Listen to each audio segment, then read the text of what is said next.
Fala, meus amigos, estamos hoje aqui num domingo, em meados da festa de junho em nosso município, um dia dos namorados, né? Que infelizmente, né, Beth? É um dia que eu não comemoro, mas essa Beth comemora e várias pessoas que nos acompanham através aí do portal Itutinga TV, do canal Caipira News comemoram, mas estamos aqui hoje, logicamente, para contar um pouco da nossa história do nosso município, histórias que englobam, que a Beth vai estar contando, a nossa querida baronesa Beth Ferreira, e agora pelo canal o Caipira News e pelo portal Itutinga TV, várias histórias que a gente conta aí pelos caminhos antigos de Itutinga, né, Beth? Com certeza.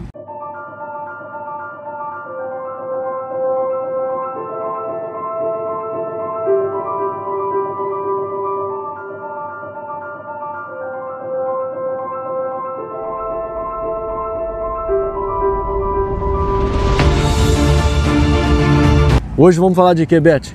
Hoje a gente vai falar um pouquinho da forma administrativa do município de Itutinga, que antigamente a gente chamava Santo Antônio da Ponte Nova ou Ponte Nova, né? A gente vai falar um pouquinho logo depois da independência do Brasil, como isso afetou aqui a forma de começar a administrar o município. Né, a gente está falando lá de 1820, a década de 1820, e vamos estar falando aí um pouquinho sobre o nosso juiz de paz, sobre o nosso inspetor de quarteirão, que foi a primeira destacamento policial dentro do município de Itutinga, Jonathan. Então vamos falar sobre o inspetor também, Bernardino, né, Beth? Sim, né, o nosso querido inspetor, né, eu sempre chamo de todos eles de querido, porque eles fazem parte da construção do nosso município, porque sem eles nós hoje não estaríamos aqui falando de Itutinga, estaríamos falando de um arraial ainda, né? Ou de um distrito, mas com a emancipação do município de Itutinga, a gente sabe que ela não se aconteceu sozinha, né? Ela teve todos os seus processos administrativos e a gente adentra aí na história do inspetor de quarteirão Bernardino Joaquim de Andrade, e a gente vai falar do primeiro juiz de paz, vamos falar do segundo juiz de paz, as eleições que teve para ser eleito esse juiz de paz, porque desde aquela época já havia uma eleição. Claro, né, que aquela forma bem escolhida daquelas pessoas que eram mais... Um voto de cabresto, né, Beth? Sim, mas tinha que, para se candidatar, a pessoa tinha que ser uma pessoa distinta, né? Você falou distinta, uma pessoa de influência, e a gente está falando aí lá de 1829. Quando o Brasil se tornou independente. Como a gente sabe, o Brasil precisava criar sua identidade de nação, certo? E quando o Brasil precisava quando o Brasil precisou criar sua identidade de nação para tirar essa configuração ainda de Portugal, de ainda uma colônia, ele precisava se estabelecer como uma nação. E o que aconteceu? Nesse processo, a gente teve uma mudança no Código Criminal do Brasil, porque eles queriam tirar essa figura ainda colonial e trazer uma nova identidade. E nesse código, esse novo Código do Processo Criminal, criou aí a figura do juiz de paz e também a figura do inspetor de quarteirão. Quem eram esses homens? Esses homens precisavam ser de seu lugar, sabe? Quando a gente vê a nossa região, a comarca Rio das Mortes, que tinha várias pessoas que aqui moravam, tinha Itutinga, Rosário, Carrancas, enfim, todos esses arraiais, todas essas aglomerações de pessoas.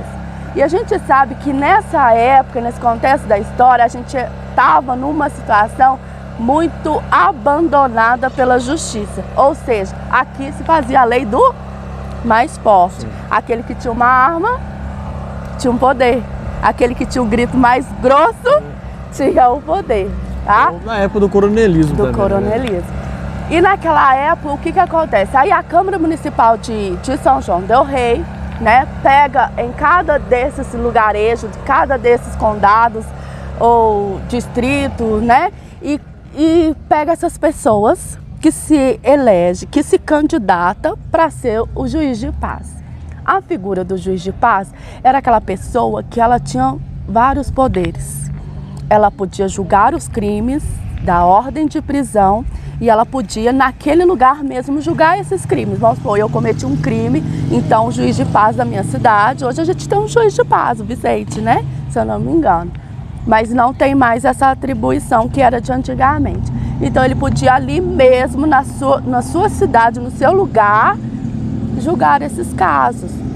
Então, quando elege o primeiro juiz de paz, em 1829, na então Câmara dos Vereadores, lá em São João del Rei, a gente tem, né, o Antônio, que foi candidato, se não me engano, eu vou até olhar aqui para não errar, tá? Em 1829, a gente tem José Antônio Pereira, fazendeiro, mas ele não era muito de Itutinga, sabe? Mas ele representou o município de Itutinga. E nessa época, o que é interessante, Jonathan, a gente pensar que como a gente não tinha ninguém que tivesse essa importância de levar as nossas demandas para a Câmara de São João, o juiz de paz ele tinha essa autonomia, ou seja, ele via algumas dificuldades dentro do lugar onde ele estava, ele levava isso até a Câmara Municipal em São João e eles tomavam as atitudes para sanar, como hoje o vereador faz com o prefeito. Sim. Tá? Então esse é o primeiro juiz de paz, José Antônio Pereira, foi o juiz de paz substituto. E o eleito foi José Silveira Ferreira. Ele foi da família Ferreira aí, ele foi o primeiro juiz de paz e o seu juiz substituto foi José Antônio Pereira, tá? E também em 1832, aquela famosa assim, né? Não vamos trocar, vamos continuar, sabe? Com medo. Porque houve outra eleição e eles continuaram como juiz de paz e juiz substituto. Nessa época, entra a figura do inspetor de quarteirão. Quem era esse inspetor de quarteirão? Bernardino Joaquim de Andrade. O Bernardino, ele morava próximo à capela, a antiga capela que foi destruída, ele morava próximo a ela, e ele era filho de Silvéria Siqueira Lopes. A família dos Siqueiras Lopes, que a gente fala que foi um dos primeiros a começar a povoar onde hoje a gente está. E ele tem um neto que é o Bernardino. Só que o Bernardino era filho de Silvéria e foi uma gravidez, ela engravidou dele solteira. Ela não tinha um marido. Para aquela época era um escândalo enorme. Ainda mais mas numa cidade pequena. Cidade não, né? Um arraial na época, né? Que era mais fechado ainda. Com certeza. Teve várias dificuldades, né? E não houve, pelo meu entender, de acompanhar a história, pelos documentos que a gente consegue ler, não houve aí uma restrição a ela. Até porque quando ela engravidou, ela teve o Bernardino, logo após, com a morte da tia dela, ela casa com o tio, né? Com o Antônio Azevedo. Não, porque o tio era por parte da tia que tinha falecido. Entendi. Ela casa com ele e ele acaba de criar o Bernardino e logo após, lá a partir dos 1850, Bernardino aí assume como inspetor de quarteirão dentro do município de Itutinga. O que aconteceu naquela época? Naquela época a gente estava num momento muito violento da nossa região. A gente teve vários casos de estupro coletivo, a gente teve casos de feminicídio, a gente teve casos de espancamento, de tocaia, né? A gente teve um caso onde ali perto de casa que a gente já contou essa história, foi tudo nesse contexto dessa história. E quando o Bernardino assumiu também o juiz de paz Gabriel Gonçalves Lopes. O Gabriel Gonçalves Lopes, ele tem uma lápide ainda aqui no cemitério. Acho que ele foi removido daqui e levado para o cemitério lá embaixo. E ele sofreu vários processos, porque o povo aqui de Itutinga era muito esperto, sabe? Quando as coisas não aconteciam de maneira adequada, segundo a lei que era dada ao juiz de paz, ao inspetor de quarteirão, eles eram denunciados. E foi o que aconteceu. O Gabriel Gonçalves Lopes, ele foi denunciado umas 3 vezes, sabe? Para São João del Rei.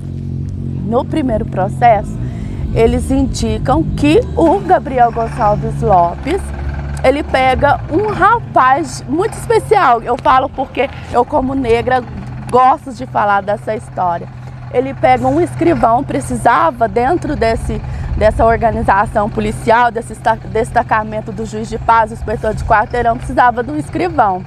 O escrivão que foi designado para vir, para assumir dentro do município de Itutinga, ele não quis vir. Não? Ele simplesmente fala assim, eu não vou para o município. Para o município não, eu não vou para o Arraial. E o que acontece? Aí o Gabriel Gonçalves Lopes falou assim, eu preciso de um escrivão para mim, né? E ele vai lá, nomeia um escravo para ser o escrivão. Nossa! Isso a gente está falando em 1856. Imagina, a gente ainda estava na escravidão, muito tensa, ainda aquele tráfico clandestino, né? Já era clandestino, mas ainda existia. A nossa região possuía enorme quantidade de negros que eram escravizados e, de repente, um juiz de paz nomeia um escrivão negro, escravo ainda. Aí, o que acontece? Eles são processados, levados para São João del Rei. São João del Rei não se compete a julgar o caso e envia para a corte de Rio de Janeiro, para o tribunal, como se fosse nosso Tribunal Superior hoje. Entendi. Envia para o Rio de Janeiro. A graça disso é que chega lá o ministro da Justiça julga o caso improcedente. Julga que não tinha nada a ver, o que tem, né? Vamos dizer assim, deixa ele, estava fazendo um bom papel e logo disso a gente não tem mais notícia do processo. Porque já era ilegal, né, o tráfico de já era ilegal, tudo, então mas segundo a lei, naquela época do juiz de paz, para nomear o escrivão tinha que ser branco, tinha que ser livre, tinha que ter algum, né, como eram eleitos os que tinham voz ativa, ele também deveria ser. E de repente um escravo assume isso. Tinha que ser uma pessoa que tinha dinheiro, né? Tinha que ter dinheiro. Mas bom que agora isso, pela gente vai vendo, acabou, né? Acabou. Graças a Deus. Ainda temos muito, não, sim, mas, né?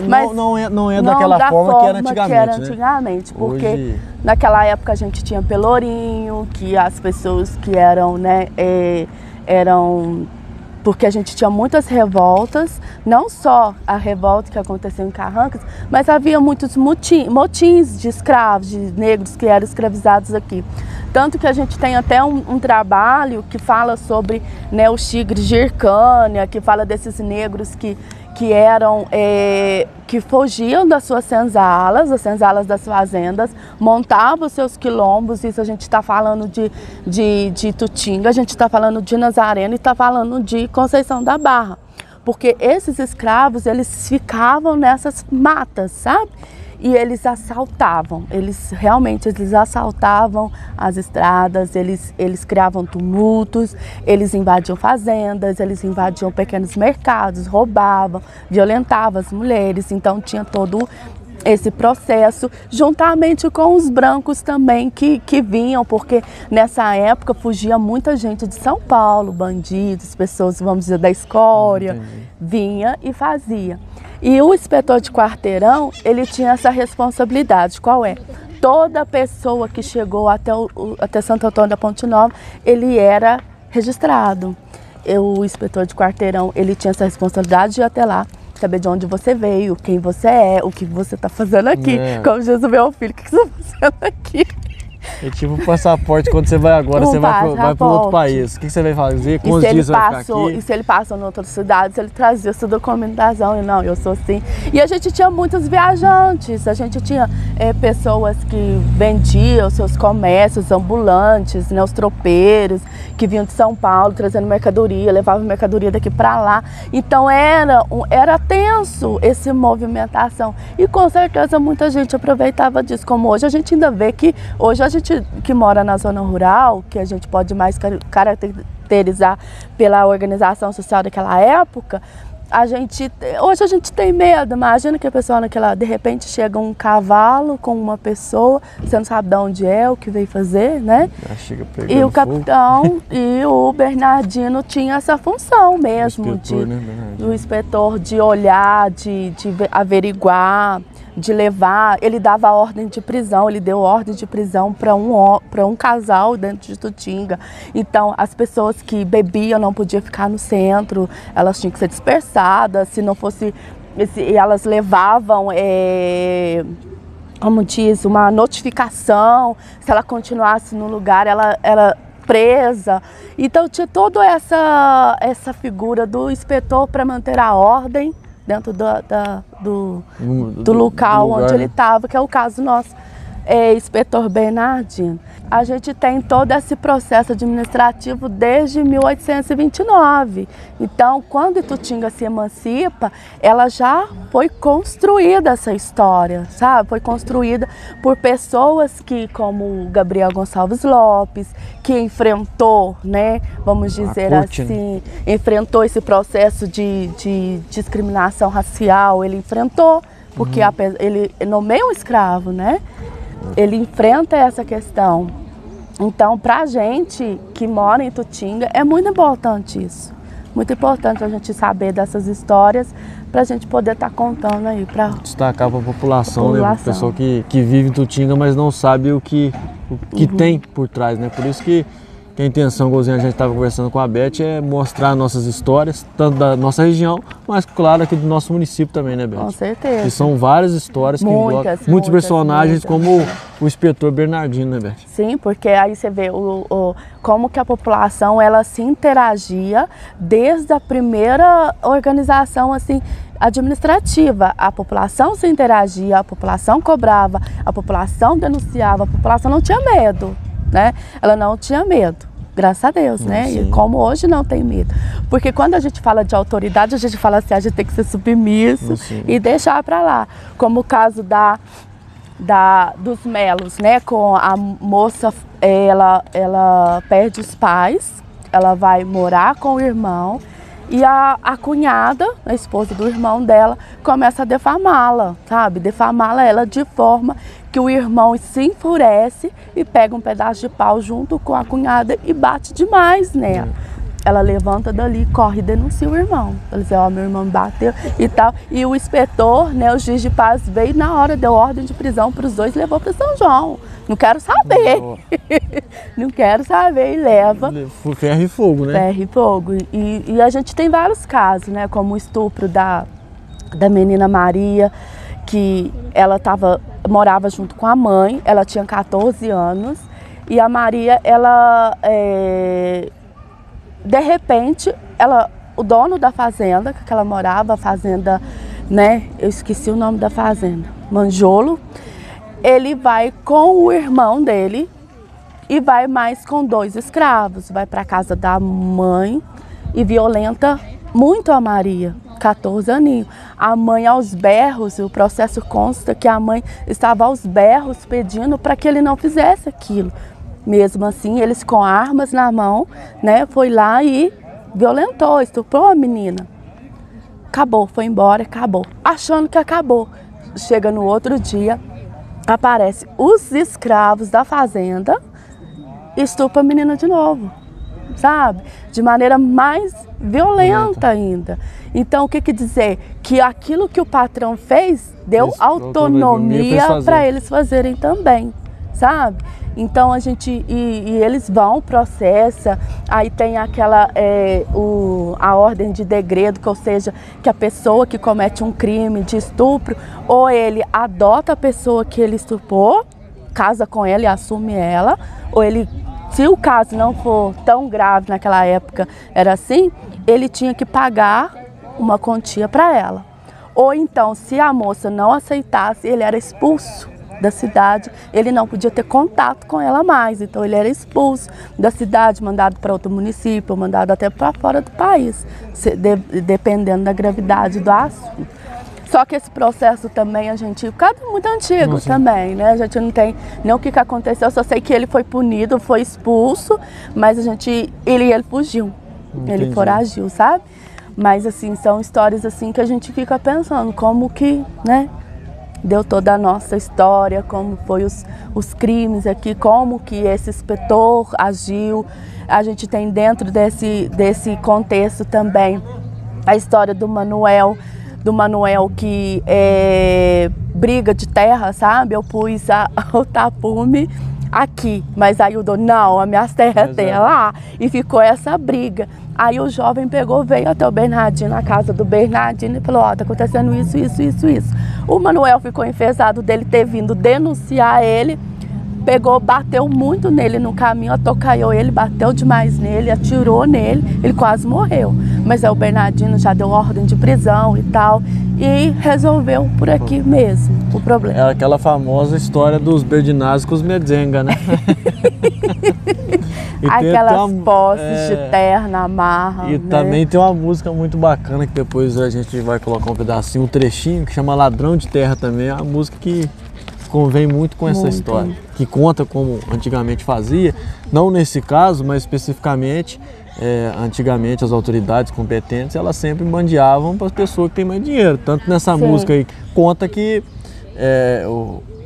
o rapaz morava fora, o pai dele morreu, ficou só a mãe dele sozinha, o fazendeiro mais rico tomou as terras da mãezinha dele, ele voltou na ferro e fogo, né? Sim. Ele foi na época no escrivão, o delegado falou que era para deixar para lá porque não podia bater combate por causa do dinheiro que o rapaz tinha roubado, as terras deles tinha. Só que se não tiver justiça aqui, na justiça, vamos dizer, eu mesmo vou resolver. Ele foi lá e na base de bala conseguiu as terras dele de novo. Então, não especificamente nesse caso, mas antigamente as autoridades competentes sempre privilegiava as pessoas que tinham dinheiro, né? Com certeza. Essa é a realidade. Tanto quando você vê que essas eleições desses juiz de paz, que depois ele nomeia o inspetor de quarteirão, eram pessoas distintas. A pessoa pobre que não tinha nada, elas nem... A gente até sofreu isso até alguns anos atrás. Então é isso, Jonathan. Essa é um pouquinho da história do nosso município, como tem outras várias histórias. Que depois a gente vai contando, né, vai contando um pouquinho, vai entendendo. A gente está aí comemorando 200 anos de independência do Brasil.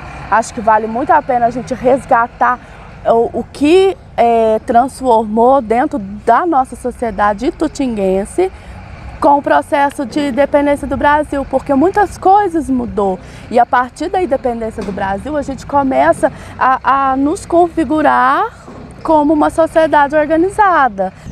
No resgate da história do município a partir da independência do Brasil, que começa a ter seus instrumentos de organização do município, que depois culmina aí, né, na independência do nosso município. Então, vale a pena resgatar essas histórias, essas pessoas que politicamente, né, intercederam a favor do município, como a gente já falou do capitão Manuel, responsável pela ponte, pela construção dessa ponte, que aí foi a oportunidade que deu voz, né, que começou a surgir aí, então o Arraial, aquele pequeno aglomerado de casa que depois vai crescendo, vai mudando e vai configurando aí no município. Então toda essa história construída a gente tem que resgatar, porque são nomes de pessoas que fez isso acontecer. Isso não aconteceu sozinho. Do nada, né? Do nada. A gente tem resgate agora, a gente resgata essa história do primeiro escrivão negro dentro do município de Itutinga, esse escrivão que foi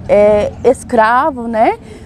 Tomás Jaquino Amorim, o nome dele, e ele aí participa da construção da nossa história. Eu fico imaginando o preconceito que ele sofreu, como que ele sofreu com esse processo e o medo de ser preso, né? Por assumir essa pressão da sociedade em cima dele, em cima do Gabriel, e o Gabriel assume a responsabilidade, ele não foge da responsabilidade, e tanto que o ministro aí da Justiça na época dá improcedente o caso, que não tinha o porquê, já que o escrivão nomeado para vir não quis vir, a gente usa o da terra. Filhos da terra, né? Usa os filhos da terra. Né? Então é isso aí. Beleza, show de bola, pessoal. Você aí que está nos acompanhando, quiser mais histórias como essa, né, Beth? Deixa nos comentários, compartilha aí no canal Caipira News, curte, inscreva no nosso canal, pelo portal Itutinga TV. Estamos aí, graças a Deus, cada dia mais progredindo, né? Isso é importante. E a gente vai trazendo mais histórias, voltando a trazer mais histórias, né, Beth? Que é importante a gente estar trazendo essas histórias para você, não só aqui do nosso município, né, mas de toda a nossa região, que é o intuito de mostrar, né, Beth? Sim, porque tem que aproveitar que a gente estamos aí, né, numa festa, né, de Santo Antônio, falando da festa que é importantíssima para o nosso município, que precisa ser preservada, precisa ser cuidada para que ela não se acabe, para que cada ano ela se incorpore mais, né? E eu fico muito feliz. Ontem eu estive aqui, né, e eu estive ali no encontro de casais. E é isso, Itutinga é isso, é uma explosão de cultura. Isso né? aí é uma direta, Beth? Encontro de casais, né, pro Dia dos Namorados, né, ontem foi encontro de casais, Santo Antônio é o santo casamenteiro, tem tudo a ver. Não, mas você tá tem falando tudo que... a ver. Mas a fé dele acho que não está tão grande assim. Tá arrumando nada. Mas é importante tudo isso aí pra gente e divulgar a nossa cidade. Ontem, né, eu não gosto muito de falar de política não, porque nosso canal não é tanto, não é só para esse fim, mas parabenizar aí o Rode, parabenizar aí o Gordo, né? Que a gente chama de Gordo, né? Gordo. Os íntimos. Chama ele de Gordo. E também parabenizar aí o secretário de Cultura, o Aislan, né? Que em meio a uma dificuldade enorme, porque resgatar algo que 2 anos parado, em meio ainda a uma pandemia, em meio às dificuldades, mas a gente sobrevivendo, estamos sobrevivendo e vamos lutando aí para que Itutinga cada dia melhor, maior. E parabéns ao Rode, que ontem chamou o povo para conhecer Itutinga, conhecer as belezas naturais, porque Itutinga não é só festa, Itutinga ela é contínua, contínua. Tem muito mais aqui do nosso nível e do município, que às vezes até mesmo a gente que é do próprio município não conhece. Né? Eu costumo dizer para os meus turistas que quando vêm, que no frio a gente sobe para a serra e no verão a gente desce para as águas. Então, Itutinga é verão e calor, verão e frio. Então tem para todos os gostos, tem passeios para criança, passeio para idosos, tem lugar para todo mundo. Itutinga para todo mundo, né? Poder se divertir, conhecer e desfrutar dessa terra maravilhosa que eu amo de paixão, né, Tomás? É nóis. É isso aí então, pessoal. É o nosso muito obrigado e até a próxima. Se assim o meu Deus permitir, né, Beth? Eu deixo aquela frase que o Itutinga TV é feita para você.